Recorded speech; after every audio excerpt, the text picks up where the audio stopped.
বুধবার মাথাভাঙ্গা মেলার মাঠে শুরু হলো এক মাস ব্যাপী শ্রাবণী মেলা। প্রতি বছরের মতো এবছর এই মেলায় বিভিন্ন জায়গা থেকে দোকানদাররা এসেছেন। এদিন এই মেলার উদ্বোধন করেন বিজেপির জেলা সভাপতি অভিজিৎ বর্মন। উপস্থিত ছিলেন বিশিষ্ট শিক্ষানুরাগী সাধন কুমার পাল, বিজেপি জেলা সাধারণ সম্পাদক মনোজ ঘোষ প্রমুখ। মেলা কমিটির পক্ষ থেকে বলা হয়েছে, প্রতি বছরের মতো এবছরও বিভিন্ন রাজ্য থেকে বিভিন্ন দোকান সামগ্রী এসেছে। তাদের আশা, প্রতি বছরের মতো এবছরে এই মেলায় প্রচুর জনসমাগম হবে। মাথাভাঙ্গা থেকে উৎপল অধিকারী রিপোর্ট, বিগ নিউজ বাংলা।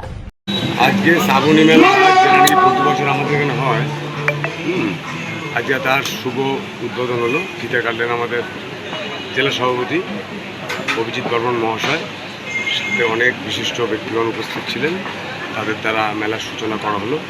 এটা একপালভাবেই চলবে। মেলায় কি কি এসছে? মেলায় সব ধরনের জিনিসপত্র এসছে। মেলা কাকে বলে? মেলা হচ্ছে মিলবন্ধন। দেশ বিদেশের লোকও এসছে, দোকানপাটও এসছে, সবই এসছে মেলা। আচ্ছা, প্রতি বছরই তো এই মেলা? প্রতি বছর আসে, কিন্তু এবার একটু অন্যরূপ। পাট এবার হচ্ছে অনেক দূর দূর থেকে এসছে। ইউপি, বিহার, গুজরাট, রাজস্থান, প্রচুর দোকানপাট আসছে। এবার বেচাকেনা মোটামুটি এবার যা দেখা গেল, মেলার আগেই লোককে তো আটকানো যাবে না। লোক যেভাবে ঢোকা শুরু করেছিল আর কি, রেসপন্স ঠিকই আছে। মানে মেলা জমজমাট শুরু হয়ে যাবে?